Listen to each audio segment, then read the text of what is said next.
अस्सलाम वालेकुम dear students. जैसा कि हमारा चैप्टर नंबर 4 कंप्लीट हो चुका था और चैप्टर नंबर 5 स्टार्ट करना है। तो चैप्टर नंबर 5 अब आपका मेनली केमिस्ट्री का पोर्शन है, यानी यहाँ पर केमिकल रिएक्शंस जो हैं उनके बारे में डिस्कस करेंगे। केमिकल रिएक्शन क्या होता है, उसकी टाइप्स क्या होती हैं, एग्जांपल्स क्या होती हैं, रिएक्शन की टाइप्स क्या होती हैं और डिफरेंट कह लें बैलेंस केमिकल इक्वेशन के प्रोसीजर्स पढ़ेंगे। और साथ ही साथ हम ये देखेंगे कि रिएक्शन जो है वो होगा या नहीं होगा, फिजिबल है या नहीं, ये देखेंगे। तो फिर नेक्स्ट चैप्टर के अंदर हम एसिड बेसिस और साल्ट्स के बारे में पढ़ेंगे, जो मेन टॉपिक है केमिस्ट्री का। ठीक है, तो केमिकल रिएक्शन आज का टॉपिक जो है, आपका चैप्टर जो है वो स्टार्ट होता है केमिकल रिएक्शन के ऊपर। ठीक है, तो इस चैप्टर के अंदर बेसिकली आप देखेंगे ये केमिकल रिएक्शंस कहते हैं होते क्या हैं और उनको कैसे परफॉर्म होते हैं। ठीक है, और कुछ लॉज हम पढ़ेंगे जो बेसिक्स हैं केमिस्ट्री के। ठीक है, तो लिखा हुआ है we have already learned about elements and compound. Elements और कंपाउंड के बारे में आपने कह लें थोड़ा सा आइडिया आपको है। कब आपने 7th में थोड़ा सा पढ़ा था, जब प्योर मैटर के बारे में पढ़ा था कि प्योर मैटर क्या होता है और क्या नहीं। ठीक है, इसको मैं एक्सप्लेन थोड़ा सा हल्का फुल्का आपको कर देता हूँ कि मिसाल के तौर पर आज की डिस्कशन हमारे ये एक पैराग्राफ ही होगा। पैराग्राफ में हम देखेंगे जो ये टर्म्स आ रही हैं एलिमेंट, कंपाउंड और बाकी चीज़ों की, ये क्या है। तो अगर मैं चले मैं साथ साथ लिखता जाता हूँ। जैसा कि अगर हम एलिमेंट्स के बारे में देखें, बल्कि मैं यहाँ पर है एलिमेंट्स, यहाँ पर ये आपके पास एलिमेंट्स हैं। तो एलिमेंट्स से पहले हम मैटर पे जाते हैं। तो मैटर क्या है सबसे पहले, तो हमें पता है मैटर क्या है कि अगर मैटर के बारे में बात की जाए तो मैं इस साइड पे लिख देता हूँ कि मैटर क्या होता है। Everything everything that have mass that have mass and acquire space. जैसे जितनी चीज़ें मास रखती हैं और स्पेस घेरती हैं, जगह घेरती हैं, उनको कहते हैं मैटर। ठीक है, ये तो सबसे पहले मैटर हो गया। अब मैटर से आगे हम चलें तो आगे मैटर जो है, मैटर तो सॉलिड भी होते हैं, लिक्विड भी होते हैं, गैस भी होता है, लेकिन मैटर में अगर हम किसी चीज को प्योर हालत में कोई चीज अगर मैटर की निकाले जिसमें सिर्फ और सिर्फ वो एक चीज हो, यानी वो एक ही चीज हो। अगर वो हाइड्रोजन है तो सिर्फ हाइड्रोजन हो, अगर ऑक्सीजन है तो सिर्फ ऑक्सीजन हो, नाइट्रोजन है तो सिर्फ नाइट्रोजन हो, यानी एक ही तरह का कहले मैटर हो, तो फिर हम उसको कहते हैं कि वो प्योर फॉर्म में कहलाता है एलिमेंट। तो एलिमेंट क्या होता है, मैं साथ ऐड कर देता हूँ कि एलिमेंट जो है वो क्या है, प्योरेस्ट फॉर्म ऑफ मैटर है। Purest form of matter. ठीक है, मैटर की प्योरेस्ट फॉर्म है और इसकी एग्जांपल ऐड कर देते हैं। फॉर एग्जांपल जैसा कि अगर हम एग्जांपल ऐड करें तो मैं ये कह देता हूँ कि सिर्फ हाइड्रोजन हो। फॉर एग्जांपल अगर हम ये कहते हैं ऑक्सीजन,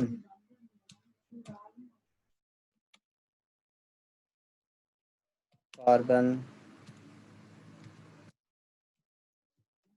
ठीक है, नाइट्रोजन,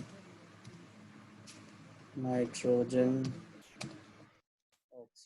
ठीक है, और एंड चले एक और नाम लिख देते हैं एंड हाइड्रोजन। चलेगा हाइड्रोजन, हाइड्रोजन।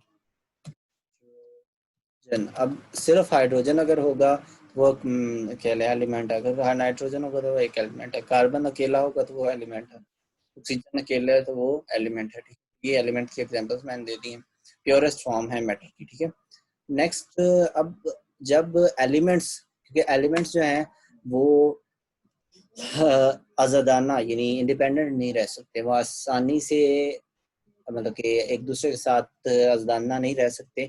अब वो सिंगल यानी अगर एक एलिमेंट की बात करें तो एलिमेंट भी उससे छोटे से छोटे उसके पार्ट होते हैं। अगर हम एलिमेंट से नीचे डिस्कशन में जाएं तो एलिमेंट से आगे, तो अगर एलिमेंट से आगे की बात करें तो आगे हम ये भी कह सकते हैं कि एलिमेंट का अगला पार्ट जो है वो क्या है कि एलिमेंट का छोटे से छोटा जरा, यानी अगर मैं इसकी डेफिनेशन बनाऊं तो मैं लिखूंगा smallest part of an element, element का छोटे से छोटा हिस्सा, ठीक है, एलिमेंट का छोटे से छोटा हिस्सा, विच कैन, या कैन की जगह हम लिख देते हैं विच में और मे नॉट, मे और may not exist independently, independently कहते हैं आज़ादाना तौर पर, रह भी सकता है और नहीं भी रह सकता, इंडिपेंडेंटली, ठीक है, तो रह भी सकता है और नहीं भी रह सकता। तो ये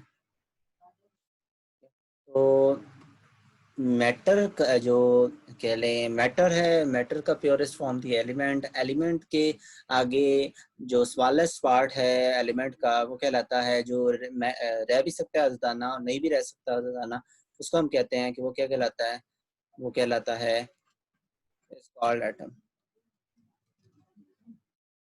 इज कॉल्ड एटम, ठीक है।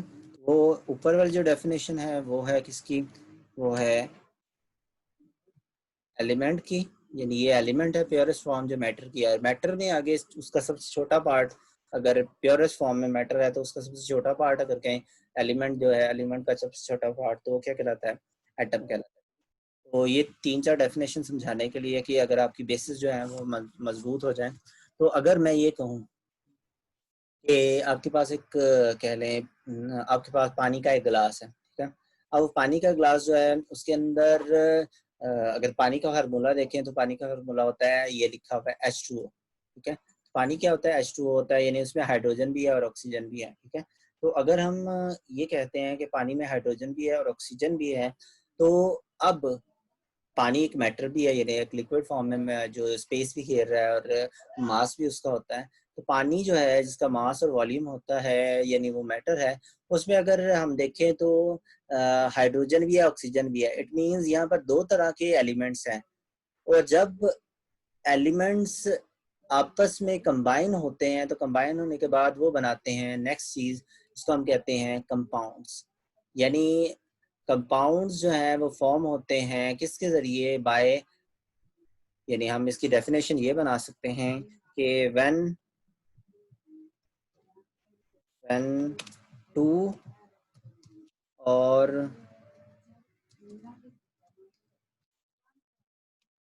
मोर देन टू एलिमेंट्स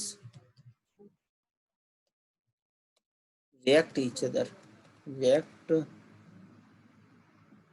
अब रिएक्ट भी करेंगे लेकिन रिएक्ट किस तरीके से करेंगे, रिएक्ट विद ईच अदर, एक दूसरे के साथ रिएक्ट करेंगे in a fixed ratio by mass, ratio by mass, fixed ratio by mass के लिहाज से रिएक्ट करेंगे, और रिएक्ट करने के बाद अब क्या बनाएंगे, मास टू फॉर्म ये कंपाउंड बनाते हैं। जैसा कि अब मैं बताने लगा हूँ फिक्स रेशियो बाय मास क्या है, जैसा कि कार्बन और हाइड्रोजन के अंदर हम कंपैरिजन कर, ये वाटर का देखते हैं, तो वाटर में क्या है, H2 और O है, ये H2O फार्मूला है।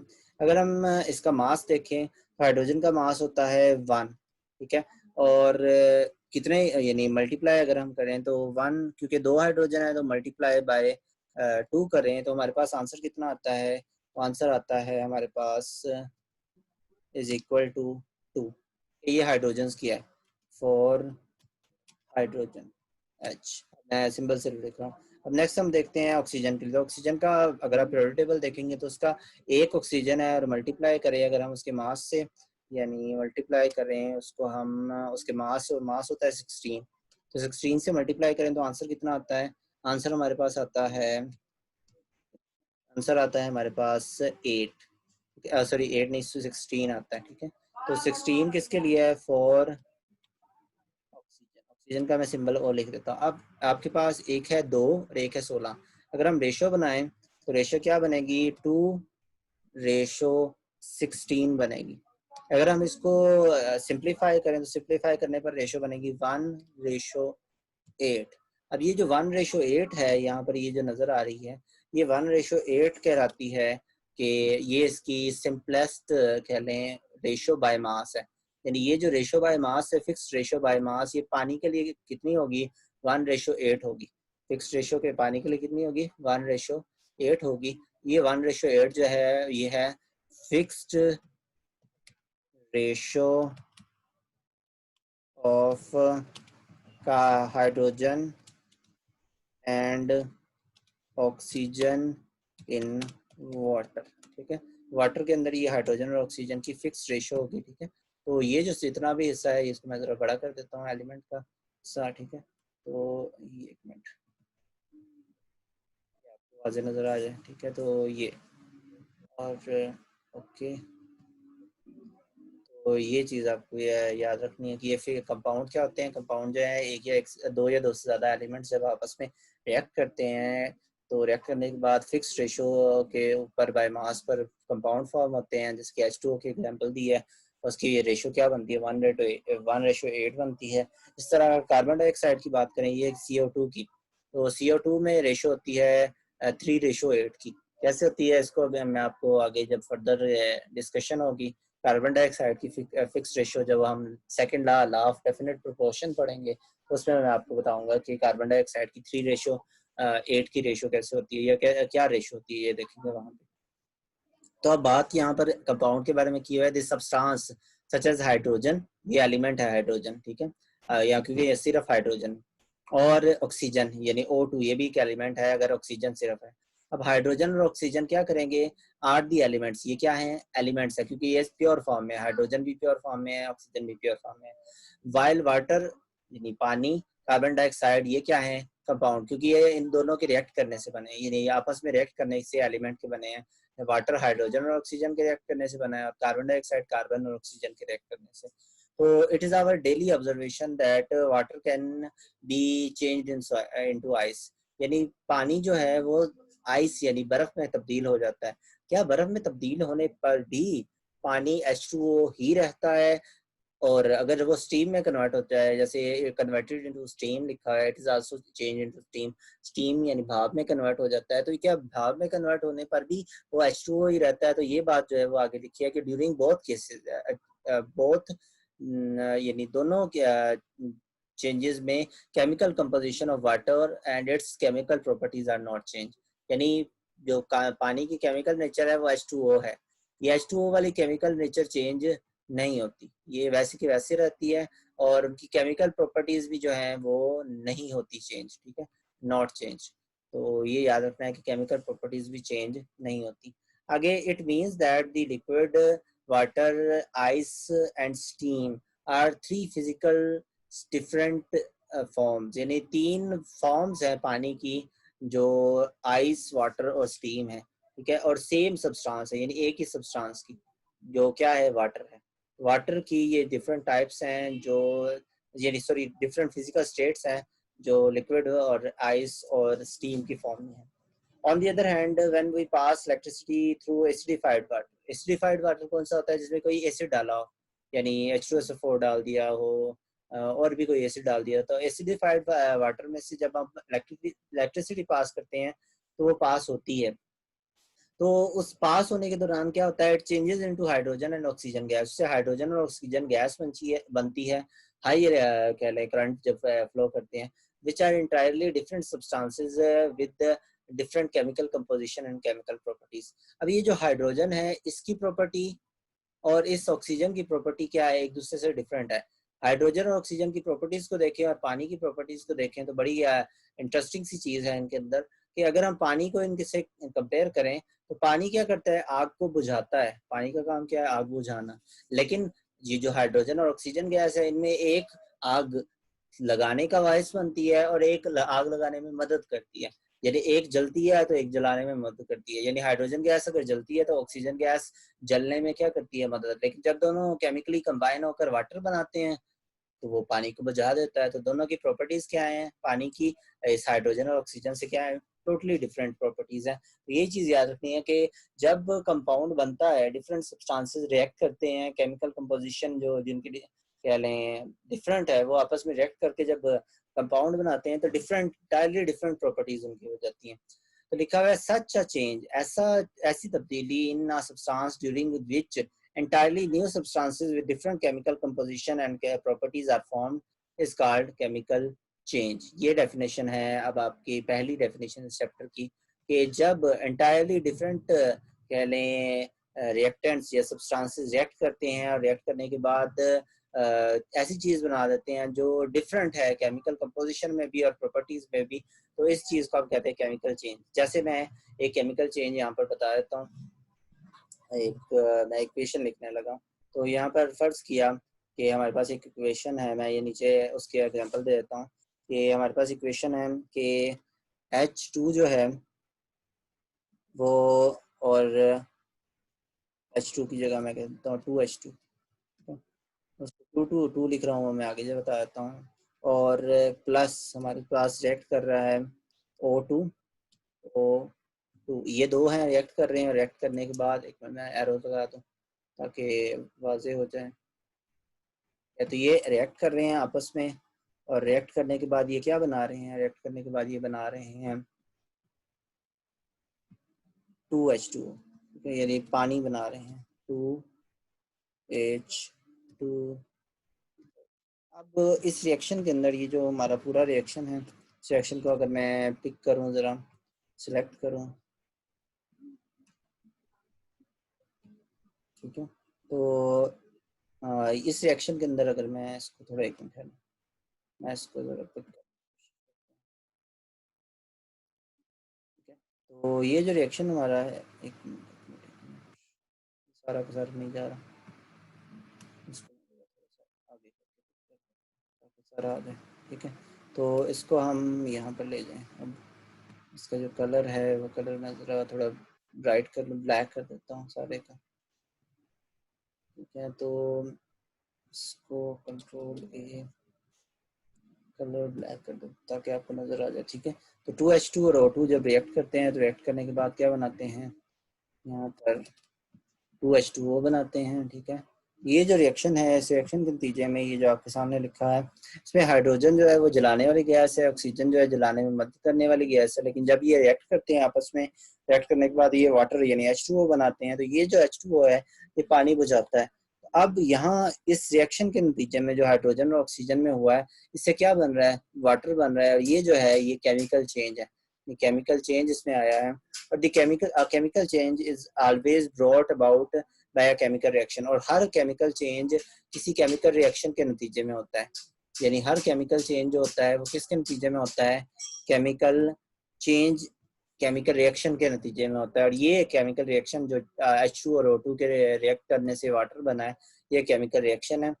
इस चैप्टर के अंदर हम पढ़ेंगे केमिकल रिएक्शंस जो है वो कैसे होते हैं, और उसके बारे में हम सीखेंगे कि इसकी क्या टाइप्स हैं और ये किस तरीके से केमिकल रिएक्शंस होते हैं, और बैलेंस कैसे करते हैं इक्वेशन को। जैसे आप देख रहे हैं मैंने H2 के साथ 2 लगाया और H2O के साथ भी 2 लगाया, ये कैसे मैंने बैलेंस किया है, ये इस चैप्टर के अंदर हम तफसील से पढ़ेंगे, ठीक है। तो ये आपका जो है चैप्टर नंबर 5, इसका इंट्रोडक्शन जो है वो आज मैंने कंप्लीट कर दिया है।